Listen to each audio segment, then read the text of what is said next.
Episode 4. Oh. Roll it. Keep it. We don't care. So we're keeping that one. Episode 4.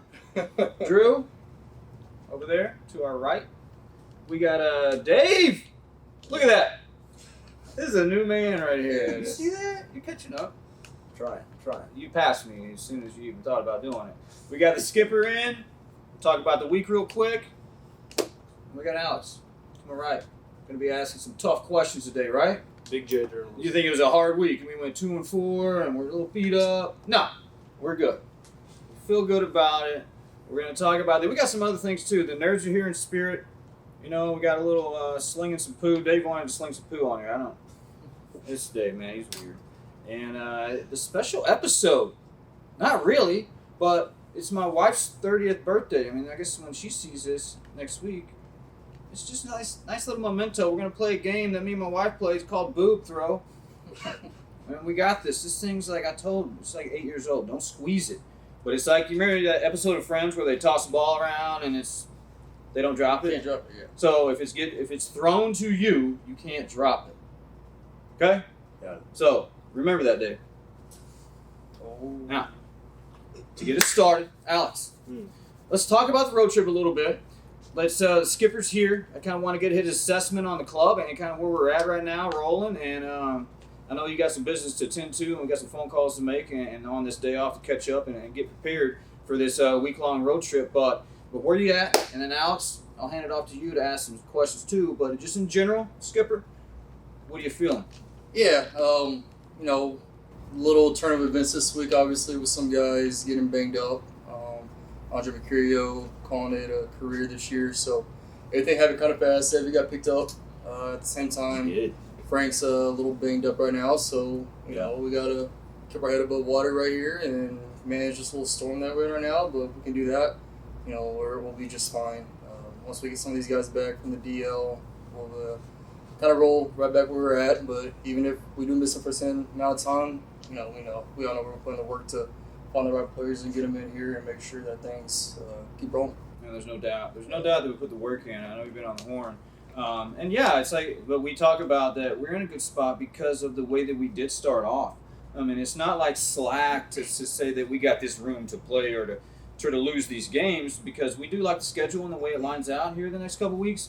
But we do like the club and the core we got and the vibe and the clubhouse vibe. It's still good. It's really good. It's just waiting on those guys to get prepared and fully healthy to see the lineup back where it was. But Alex, what do you got, man?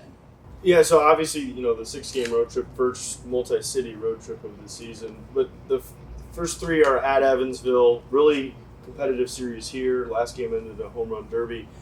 How much do you tell your team, or do you feel that it's a big series? Because obviously, 3 games back now, this could really change a lot of things. Sweep one way, sweep the other, changes a lot of stuff. Do you tell your team it's a big series? Is that in your head? No, they know what it is. They know what the division race is, but you treat a different team differently versus how you're going to play every day is where you're going to run into issues. So every game that we play, we should be bringing our best game no matter who it is, whether it's a divisional opponent, whether it's the last place team in the league in a different division. It doesn't matter. It's professional baseball, so we got to come every day and bring our A game, because you could lose any day if you don't. So that message doesn't need to be said. They know what's on the line. They know how important the series is, or what it can be, how it can shift things throughout the course of the year. But at the end of the day, we still have more series against them later. It's a long season. We're only about a third of the way through.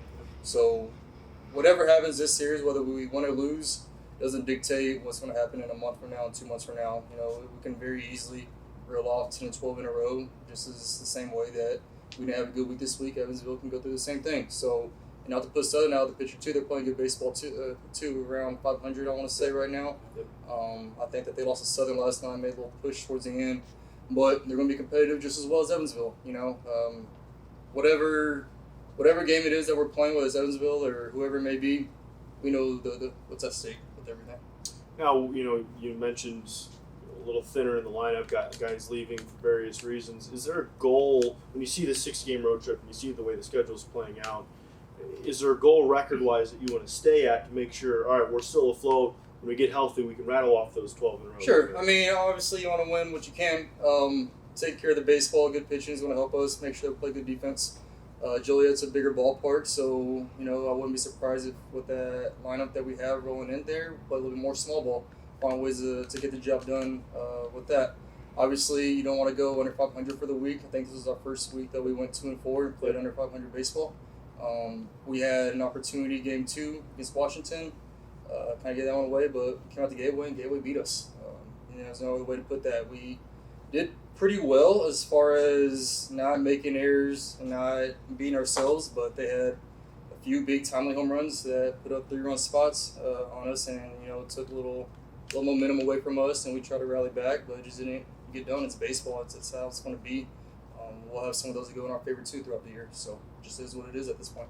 Now, Chad mentioned that the vibe in the clubhouse is still positive. It's still basically the same as when you won 7 in a row to start the year. Is that something that you're a hands-on manager and want to make sure everybody's feeling the right way, or are you kind of just letting that play out as the season goes on? I think I said earlier this year that, every day is a new day. Our record's 0-0. The score is 0-0 every single day. So the guys in the clubhouse know the talent that we have, know the work that we put in. Just because the ball didn't bounce our way this week doesn't mean that we're any less dangerous than we were at the beginning of the year. We have guys that are coming in and playing bigger roles than what we anticipated, but for the most part, a lot of those guys have done pretty well in that spot. You take 1 or 2 pitches away from each of those games, and those games are a little bit different. Just mistakes that came back to bite us, and we'll adjust that and fix that. But as far as the clubhouse situation with all the guys' personality and the way that they're carrying themselves, they're not down by any means. They're still coming out every day. They're still working hard after the game, before games, have good energy during batting practice in the dugout. So none of those things are really fading away right now. It's just a matter of us getting to the little groove where we can roll off, 5, 6, 7 in a row, then we'll be right back on track. Last one might be the hardest one of the day. When can we expect to see the mustache like Dave and I'm Chad? debating on it. You can tell I haven't shaved in about a week and a half, 2 weeks, so I'm playing with the idea of doing it. But Mustache road trip, why man, not? it's been a while. I used to have a mustache. I think I did it my senior year for the entire month of March. Had the nice little handlebars, and it was pretty dirty. So I might go back to that. We'll see. It takes you guys We'll a see. month. It takes me like a year. Dave, it takes a day. Yeah, Dave's grew. He grew that this morning. He literally. Like, he wasn't there yesterday, and then just all of a sudden today popped up. So Looks good. Yeah. Well kept. yeah, we might have a full staff of mustaches. We'll see. We're looking forward to it. Yeah. What else you got? I think that's it for him. Yeah. Skipper? All right. Well, y'all have fun with this. Get back on the horn I gotta do some and things. shoot me a text. I'll be checking it if some good news. Yeah, I'm interested to see how this one plays out. Dave? Oh! He got it. He got it. All right, What a y'all hand. go. What a hand. What a hands. Dave, you want to scoot over? Get a little more comfortable. Is that going to be good for you guys? It's so bright, man. It's so, and it's not the lights. It's Jake's shorts. And you guys can't see them, but I think even if they're like the Y'all's, trying to go with Y'all's baby blue. It's a little off the mark. What do you A think, little bit Marissa? turquoise. A little turquoise. A little more. You tried. Vibrant. Yeah. Come and stand out. Yeah. I'm just kind of throwing a little bit. No, you got to go around, bro. We're gonna slow clapping Coach Drew when he comes in here until he gets on. So we'll throw him the Yeah, ball right to when he see sits down. if he knows. He knows the game. He better know.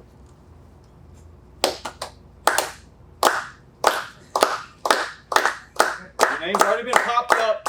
Everybody's waiting. See what kind of colognes.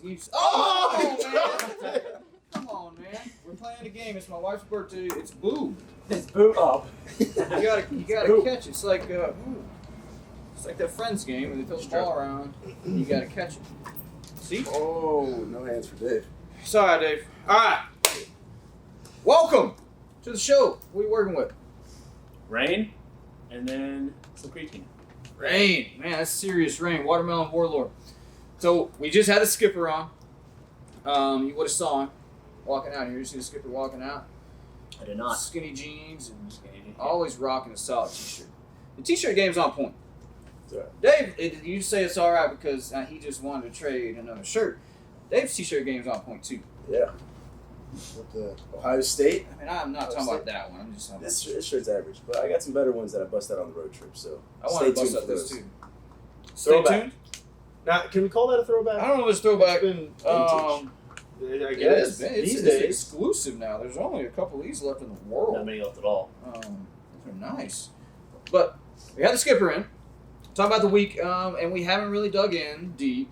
Just overall, 2-4, first time under 500. The vibe about it, a couple things I wanted to hit on and get your opinion too, because there was some things I did like and some things that, we obviously need work on. But the ebb and flow, we won the first game of each series. And it was a clean game. It was a well-pitched game. Offensively, it was timely hitting. We did the little things right, and those games rolled. And we do know that there's a target on our backs as far as people are trying to beat us. I mean, especially if we win that first game of the series. I think, and to me, it's like that one big inning early in those game twos, kind of, it didn't stop. It stalled out the offense a little bit because now it's a fight back. And I think that by the time, we had the miscue on the field, kind of lets everybody kind of all cumulatively energy go down. The offense at the end of those games picked back up and were firing, like putting off good ABs, drawing big-time walks, getting big-time knocks, and showing the fight that we actually show. It was just we were never able to capitalize enough, or, the deficit was too much at that point to really overcome it that late. But what did you think about the offense fighting back, the kind of the ebb and flow of the whole week in general? And then we'll talk about what we got going forward next week, our full road. Well, when you look at it, I think the offense had, almost 10 hits every single game except for one. Then all the games we've lost, I felt like we got guys on. We did a good job of finding a way to get guys on, but we didn't come up with a timely hit. And that was the biggest thing, the difference between us and the other team last those 4 games. We didn't have the timely hit. They did. And that hurts in the long run. We try to run ourselves a little bit, try to run in the bases, try to steal some bases, create pressure. And catchers did also make good throws, and that doesn't always happen as well. This is one of those weeks we kept on offense. Hey, these days happen, we hit, but we just didn't get the right timely hits, and that kind of hurt us in the end. What else you got? Dave, talk about that offense. Dave, what do you feel? Because you're at first the whole time. You had some innings where it did lull, where there was nobody over there. We had some fast innings.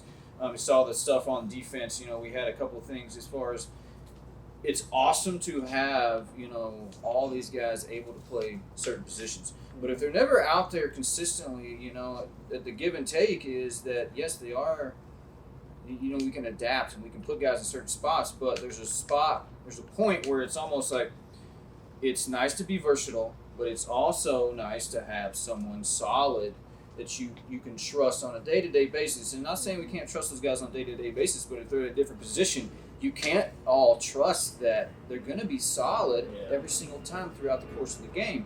But how do you think that type of stuff affected the offense over this road trip? Because going into Washington after winning that first one, we were feeling good about it. I think part of it was like seeing Osby again. We've seen him so many times. The guys just kind of expected, hey, we banged around a couple times before. We're going to expect to bang around today. He's got better. He's gotten better. We've gotten better. But I think that he came out with a point to prove, whereas we just thought we were going to come out and roll him. And then, as we got about to the mid-innings, we were like, oh, shoot, now we got to kind of lock it in here a little more. And we saw we put together good ABs in the end. I think we put up, 5 in the back 3? Was that game? Yeah, the one off Strecker, we put up 3 right there, left it loaded, down 1. Had a chance to tie it. Yep. Did execute. Yeah. So I think it's just a matter of kind of like we said last week, just coming out with our best stuff to start the game, not having to flip the switch mid-game. Yep. I agree. What did you think about the post-game spread? And I've heard that ours is not so hot either. But how many hot dogs did you eat in Washington? Like per day or cumulative 3 days? The whole of the total. It's got to be probably double-digit number. Probably double-digit. Drew was making these hot dog fry. They had these mac and cheese. I can only do one of them. Oh, I didn't get the chance to have. I can only do one of them. They did have some mac and cheese bites that were phenomenal. Yeah. I didn't really eat well in Washington the whole time between Wendy's and our post-game spread. Alex, what do you got? You hear this whole Gateway Series, Yep. the last one. Questions. Fire them out. I know you got some for Drew. I know you got some for me. And I know you got some for Dave's mustache. Yes. But, go ahead. Just want to start off something that we kind of noticed going back and forth, specifically with Harrison DeNicola and a lot of the other guys too. Swing at the first pitch of the ABs. Harrison was really hot. Then about 10 games in a row, every at bat was swinging first pitch. Stopped that for 3 games on that Washington road trip, and then this series again let off a ton of innings and was swinging first pitch. Is that something that came from you, that he's thinking? What's the strategy there? I think it's more Harry and kind of how he's very aggressive in general, and that's the biggest thing. But he's got to understand of what he's trying to hit and what he's looking for. I mean, sometimes he gets himself in trouble because he looks for a specific pitch in a specific area, and just because they throw that pitch doesn't always mean you have to swing. And he catches himself sometimes swinging at balls that he knows he shouldn't swing at. But when it comes down to it, he's hit a lot of balls hard. Yeah. He's hit a lot of balls at people, and so you can't. As frustrating as it is, and as frustrating as he may be, it is what it is. It's baseball. Sometimes those fall, sometimes they don't. Now with because sometimes all levels of baseball guys go with that approach. All right, I'm going to swing first pitch.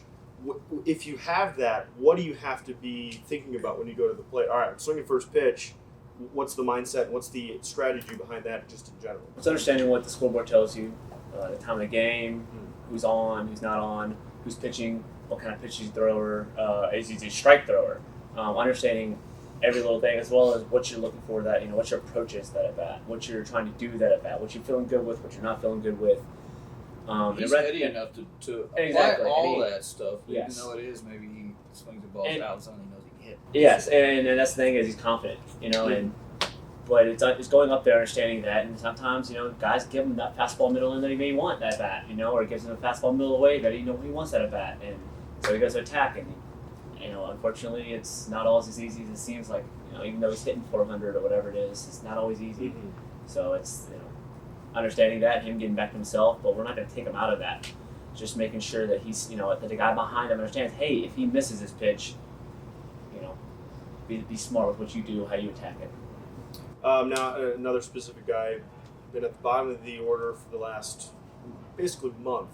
Rodney Tenney, first 2 weeks, he was batting 083 after those. But since then, hitting right around 400, 385 to bring that average up. There was a little bit of a stance change there.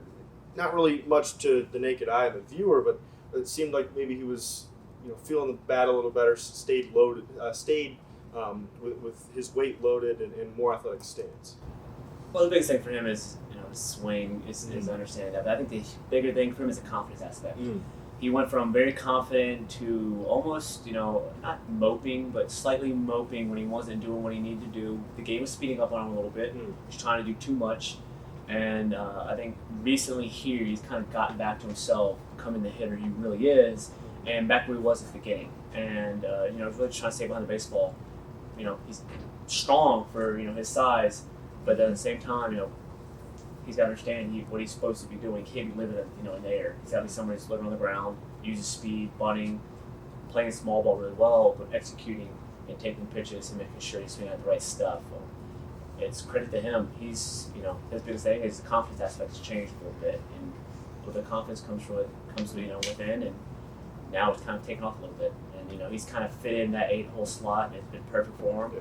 Doesn't feel like he needs to roll the lineup over, but also kind of in that middle is a perfect spot for him. I like where he's at, and he's come up in actually big situations and gotten big hits and started innings or prolonged innings to get to that 9-hole and keep pushing the inning over. And he's done a good job. It's been a credit to him.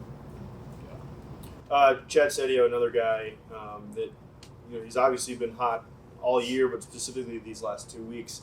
Something that I've noticed that no matter the inning count, situation, guys on base, he always has the same look about him when he comes to the plate, and he always gets the same exact swing every single time. He's not cheating himself, but he's not going too much trying to hit the ball out of the yard. He's a professional at bat. What's his approach been like, and how does he adjust mid-inning while not taking that to the plate and keeps his focus and just do the same thing? I think it's because he's the best hitter in the league. He's the most experienced. He's understands the game. I still don't understand why he's still here. And while teams haven't given him opportunity, he's definitely better here than what they got in most organizations. He's smart. He's intelligent in what he takes to his at-bats. He understands his swing, what his body feels. And his biggest thing is he understands what he's trying to attack. He doesn't really swing outside the zone. He knows what he's looking for. And, pitch to pitch, bat to bat, he understands the situation in the game. And that's, I think, what makes him, it's not necessarily always smart, but what makes him consistent is because he doesn't go outside of that. He stays consistent with his approach and kind of what he's doing mentally. And for us, it's easy, it's fun to watch. Yeah. And it's also, for our fans, when he does get into one, it's exciting. I mean, he had an absolute moonshot off the stretcher. And it was something where he was getting out of his hips. And he was like, I just need to be loading my hips up a little more. And the next baseball he swung at, he absolutely destroyed it. And he has enough feel to understand that. And he made that in-game, which most professionals don't do. They don't make it in-game. They make it day to day or maybe even week to week. He made it almost at bat to bat. And so that's why it's one of those things where it's like, why is he still here? He's too good of a ball player. It's really good. What I love his face when he's running the bases. Dave, you started laughing immediately because you know the face I'm talking about. Can you make the face? I can't make it. Yeah, What does he do? It's Is he just like- smiling? It's just like a really gross grin. It's he's like I'm getting up. Like it's hilarious. It's Have you fun. seen it? No, He's I- always- yeah. he's- You gotta look at the pictures of him like rounding the base. It's It's awesome. just You gotta Even find some of even those. when he's like standing on the lead, yeah, when he's leading, it's like always smiling. it's like a little grin. And the pitchers look over and they're like, "Come on, man!" Like they just know he's in trouble. But he's got to have good conversation with it. He talks to his first baseman, right? I mean, you're over there when he gets on. He's a real heady guy. He's in the game. Yeah, he's fun. Has he dropped any funny little nuggets to guys at the first baseman of the other teams when he's over there? I think his most common one is he gets a single, and then there's a conference on the mound or something like that. First baseman will walk back and he'll reach his glove and look in there and go, "Where's the ball? Where's the ball?" And the first baseman's spinning, he's looking around like, "Why are you touching me?" type of thing. And then he'll proceed to get a huge lead and draw throw over, getting everybody's dome. He's That's the one- he's one not thing even that- trying to. No. There have been times where it's like, "Dave, watch this. I'm gonna do this. This is gonna happen." And he'll do it, and exactly what he says is gonna happen. It's funny. But what you were saying, I think his best asset is his idea of the strike zone. Really, you very rarely see him swing out of the zone. I think that's what really makes him good. I agree. No, he's also a guy that runs the bases well. You mentioned that, but stolen bases. is the Savvy. thing that he always Sneaky. picks the right time and he's successful. Very very often. Now that's something that the team does a lot as well. What's the philosophy in terms of running? Is there certain times you don't want to run? Is the green light on for most guys? You pick and choose? What's that? Are you trying to get them to give all the secrets away? Alice, or No, what, I mean, man? everybody knows we run. We're aggressive. Everybody knows we're aggressive. We're going to run.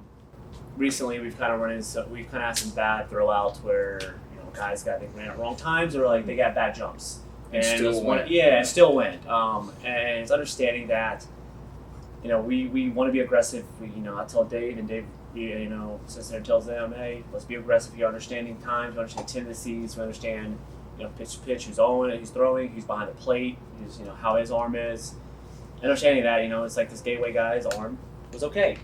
But he made a couple really good throws, his smart throws, even like back picking one time, with Pritchard, and he got out. And it's understanding that it's going to happen. More times than not, catchers don't always do that.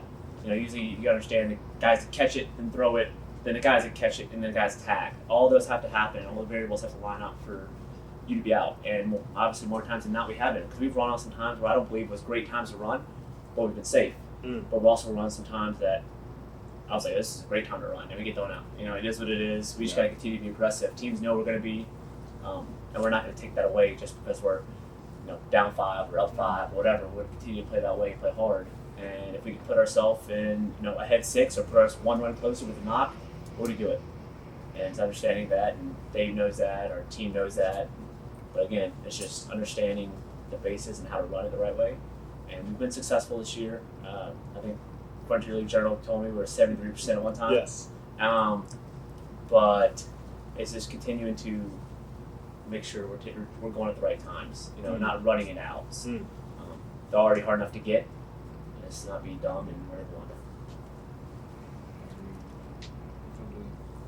What you got for me, man? Now, on the pitching side, we talk about base running too.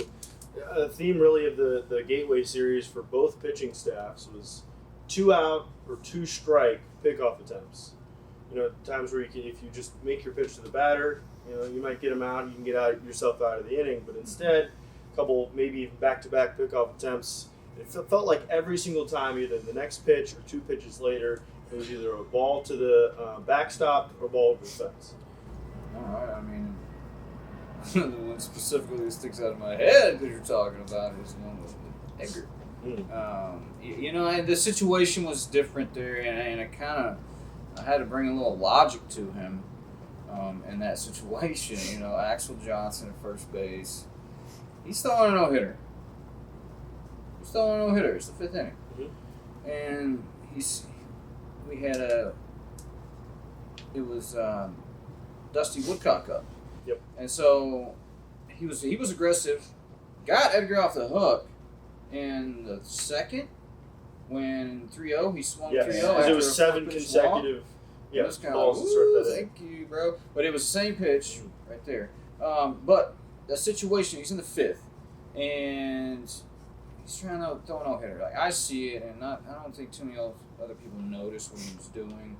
When he's going to go out there, he's going to attack, he's going to be aggressive, he's going to pitch really well, and then if it's the 3rd inning and he wakes up and there's no hits, it's kind of like, oh, I can do something special, and he has the ability to do something special. Like, his stuff's really good. He can pitch that way, but if it's chasing something which affects the way he pitches because he stops attacking the zone as much and he kind of picks around it a little bit. But anyway, back to that situation.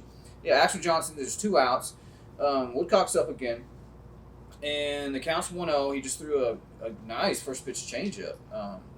Got a swing and miss. It might have been a little slider. Mm-hmm. It was a good pitch. And then he picks off twice.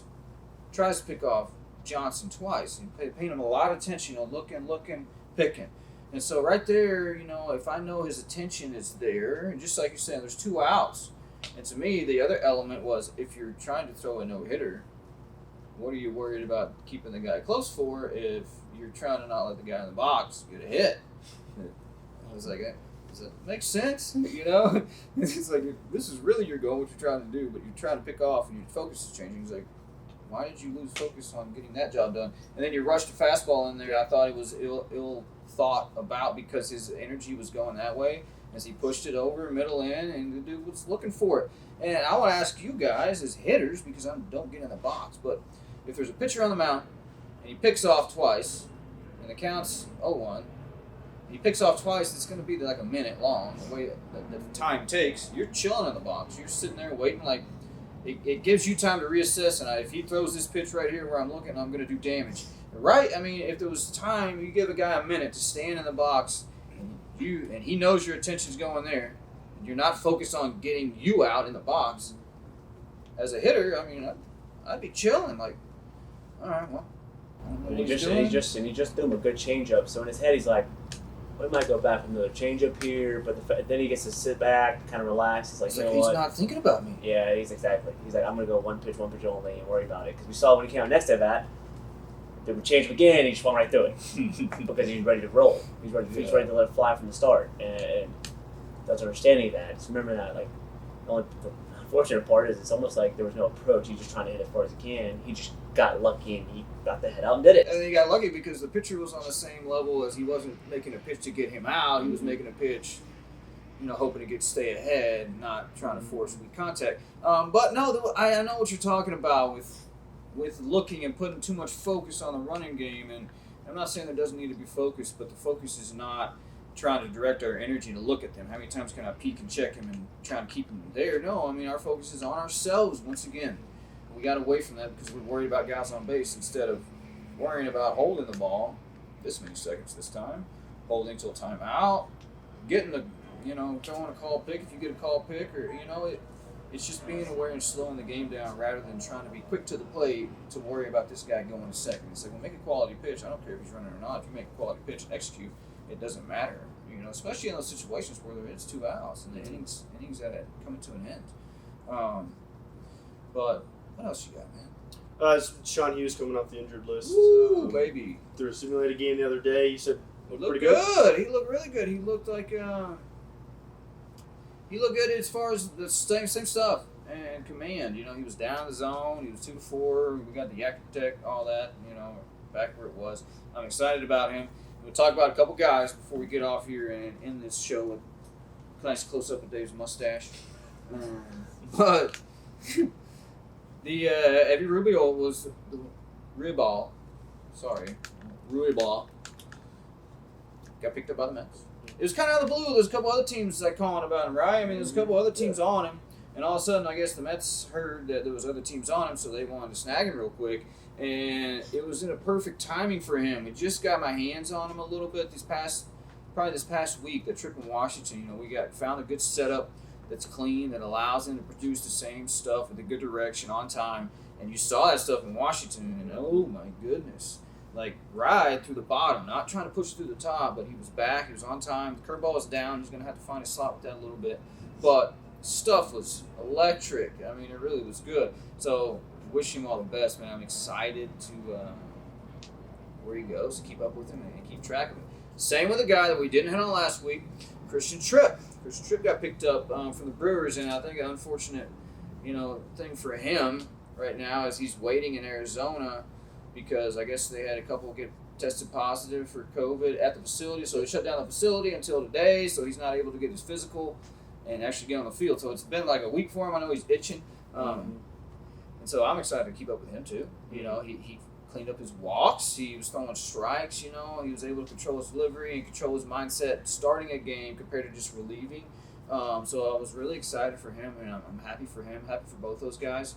But the Ruibal move allows Hughes to jump right back on, fill that spot. So, it's good. I like the way the bullpen's shaping out. I got a couple of my 2-inning guys. We got McDonald. We haven't talked a whole lot about McDonald, but, every time out, the dude he's nasty. Like, how nasty is McDonald? He's gross. And every other team's like, where did you guys find this guy? It looks like Sasquatch. He's huge.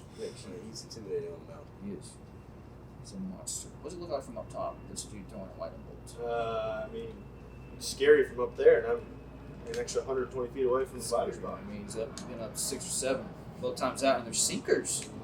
Yeah, so they power move. sinker with these sliders like 86 to 88. Yee! And he throws a changeup, but he hadn't really had to use. He's throwing like 12 pitches. He throws like 12 pitches. He throws like 8 pitches an inning. He did 12 pitches in 2 innings the other night. It was crazy good. Who else you want to hit on? Let's get one more guy each. Give Dave somebody to talk about that we don't know, and then Drew hit on somebody. And we'll give our players of the week. Let's see, who should I give to Dave here? Don't give hitting wise, let's Jackson Pritchard. He's a guy that he's catching is phenomenal defensive catcher, probably the best defensive catcher on this team in terms of keeping the ball in front of him. And only the 1 home run this year, but he's hitting for a solid average for that 7th spot. What can we expect from him, and how's he carrying along? He's coming along. Drew will say the same thing. The first beginning of the year, he was a little lost, but we've really gotten him on track. He's really found a groove for himself with his approach, and with him sticking to his approach, he had a bunch of knocks this week. He lets me pick his bat for him. He is a grizzly killer too. I think he had a couple of Grizzlies. He had a bomb. That was his bomb away Grizzlies. He had a couple knocks here. He says Grizzlies. It was nice. But he sticks to his approach, and he's a lot of fun to work with. He's always accepting to what you're going to say to him. And get a clip in there. He has the least amount of swag when he gets to first base. I mean, it's absolutely horrible. He's one of the first guys at the clubhouse. He's one of the last guys to leave. The dude works. He does all the catching, extra stuff. Yeah, I get with him in the cage. Weak stash game. He's got a nice Jeep too. Nice Jeep. He does have a nice Jeep. Nice Jeep. He's got a good sock collection. It's not as good as Lou's, but he's interesting. He's a fun guy. Loves his coffee. He's a coffee guy. Not as big as Baker, but loves his coffee. Likes Qdoba too, man. Every time I see him, he's eating Qdoba, and I'm like, man, I don't have a car. Like, I would love if you would just bring me a large queso one day and some chips. It's like, come on, bro, I'll pay you back. And he brings it in every day, and I told him today too. I'm like, man, where's my queso? I gotta go heat up another Tombstone pizza later, and then go work out at midnight to work it off. But Pritch, solid guy. He's solid, dude. Who you got for Drew? Joe Lytle, a guy that's kind of fit into that leadoff spot after Taylor Bryant went on the injured list, and pretty much picked right up where Taylor Bryant left off there. Get more consistent at bats, lots of doubles from him. Yeah, people don't realize how good of a hitter he is. He is very headsy with what he's doing, understanding his dad being a head coach. Understanding he's very smart. But we kind of threw him up there. We're just like the heck with it, He usually fits in that ace. He usually was in the A spot. He might move up a little bit to that, whenever Bryant gets back, might move Bryant back to that leadoff spot, might move him down to about that 6. But the biggest thing is he's jumped into that leadoff spot, told him to take his bats as normal. Swing at the pitch you want to swing at, I understand that, and he's done a great job. I mean, he's running some baseballs, he hits the ball hard, has a good approach, his bat-to-ball skills are one of the best on the team. He doesn't really swing and miss a bunch. If he swings and misses, it's within the first pitch because he's trying to hit it to the moon. But aside from that, I mean, he's done a heck of a job. I mean, it's credit to him. Megas, all the doubles have been the left. And Homer have been the left. Well, I was talking to him. His first career home run was that Friday or Saturday night? I think it was Friday night. He mentioned that the at bat before again flew out to the opposite field warning track, and he said that you told him to stay a little through the ball a little more, lift that, and he hit it over the wall. Yeah, I mean, because the swing was good. This thing is, it wasn't the best swing. He hit it well. He almost hit it out of that too. Yeah, he did. But the difference is that wind kind of took it a little bit. That second at bat, he absolutely blasted it. Same That was exact his pitch. intention of the direction he's trying to hit it. He's And- trying to hit it to left. It's better if he's trying to hit the center. He's going to have better action. He was trying to drive through it, and that's what he did. The minute he hit it, I knew it was gone. Just the way he hit it too. He didn't have to have the wind, nothing. The wind made it look better, but that was a home run no matter what. He's a strong kid in general. He hasn't really hit the ball out, but he absolutely blasted the ball. It was nice on his part just to make that adjustment at bat to a bat. It was huge, and it came in a big moment. They just put up 2, and we come back and put it 2 right away. It was huge in that moment. Did you turn on wind turbines to blow the ball out to left field? It was flying. I wish, but no. Nope. What's your thoughts on that, being the pitching coach? Some guys that just... Yeah, we lead the league in homers giving up. So all flying out of here these days. it flies out, man. It's just like it was in Gateway. It's the same in Gateway. It's a bandbox. The ball gets out. We know it. The pitchers, we don't back away from that. I think when we do, scared pitchers get hit. But here, knowing you pitch here and knowing how to drive the ball down, knowing how to pitch off that, and being able to establish that early on is something that's going to limit that. We ran into some things where we can't make adjustments when there's got runners on base, and it makes us rush a little bit, elevates our pitches, and elevated pitches here with the wind blowing out, they're gone, baby, they're gone. You ain't getting it back. No. So that's part of pitching here. That's kind of what I like. It's a challenge. It makes you a better pitcher. It really does. It forces you to have command. There's nothing that you can have that's going to give you more confidence on the mound than command, period. If you on the mound with good stuff, you don't know where it's going, and they're spitting on you, falling behind, it doesn't matter if you don't know how to command it. So we're still focusing on that. Got some young starters in here, impressing upon them command over stuff and being able to know how to attack certain situations and build off of how they pitch. We did learn some lessons with Pritch, too, as far as catching guys. That, if you got a change-up guy, but you're pitching off a fastball, it doesn't really make sense. Doesn't really work. If you got a breaking ball guy that needs to pitch off his breaking ball and you're starting hard, you're not pitching off the breaking ball, you're pitching off the fastball. So it's learning some simple things of how to use guys' stuff. Both, it's our guys too, learning who they are, knowing who they are, and trusting that in the game, and making sure the batter that they build together, the catcher and the pitcher, it's firing, it's got good energy together. So we're excited about this road trip, man. Like I said, I like the schedule after. We take a couple from Evansville, feeling good about it going into the next 9-12 games, and before we play them again. So things are going to shake out quickly, which is we're excited about. It only happens one day at a time. It only happens one pitch at a time. So if we do what we do, man, we put in our work. The prep's there, so when the game starts, the work's already done. And it's making sure we make the right moves during the game and make sure the players stick with themselves and execute what they need to execute. So we're looking forward to this week. Any other shout-outs you got? No, nothing. I got nothing. Dave? Nothing? Oh, just now popping the rain. Drew might be running his own episode. I'm going to check my notes. We talk about all this, dudes. My pitcher of the week, real quick before we go. would be Yanniker Villalobos. He had two Yes. nice starts. Yes, oh, yeah, he Washington did. was a really good game.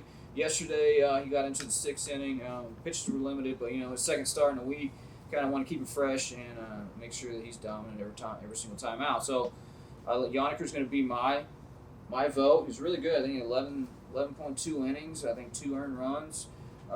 Kept us in some ball games and was a part of helping out the staff all week. But what do you guys got? Player of the week? We'll sign out of here. And maybe only 3 games. Probably Joe Lytle. Yep. I'd have to agree. I mean, at bat to a bat, even his outs were loud. Every single, you can give the typical Sedio answer because he hit the ball so well. Yeah. But I mean, at bat to a bat, Sedio blasted every single ball he saw. It was very rare that he hit a bad baseball. It was pretty impressive on his part, and it shows how good of a hitter that we've had just hanging out on our bench this whole time. But it lengthens our lineup, makes us better, and he's fun to talk to. He's always goofing around, Yeah. always having a good time in the dugout. Smart though. I mean, even we were playing Washington, and he needed a bunt, and he knew it. And I have to say to him, he's like, "I already know what I'm doing. I'm not dumb." Yeah. And Put down a good one too. exactly. He almost put down a perfect one and just went foul barely. But it's probably Joe Lytle. That's okay. I was going Joe Lytle too. To be honest, Piggyback, man. Piggyback, that's what I had. bro. That's what I had in my head That's before why you I'm even gonna said. fling the poop at you. Poop flinger. Got him! Hey, the boobs on the ground, poops on the ground. Yeah, I mean, you can always say Sedio. Sedio had a heck of a week too. I mean, Yeah. realistically, he had a heck of a week. Probably won't want hitter of the week again, but We had a couple good games. especially after going 2-4. But I know. Louis had some good games, and Louis had some good games in Washington. Again, when he's not trying to pull everything, he's a phenomenal hitter. But I'd probably say for me, it's still Joe Lytle. I mean, I agree. Unanimous. Yep. Joe Lytle. Yep. Sorry, Dave, I put poop in your face. So I didn't think it was gonna fling, man. To be honest with you. it's a poop shotgun. It's the karma. You put that on the The poop nerves shot. to embarrass him a little bit. You put that on there. I didn't think it was going to shoot. It did. That's the nerds. Karma. Get that Yakutech on that shot. We'll see the spin rate of it too. Turd flying through the air. Spin rate, Thank you guys for tuning in. Stay tuned next week.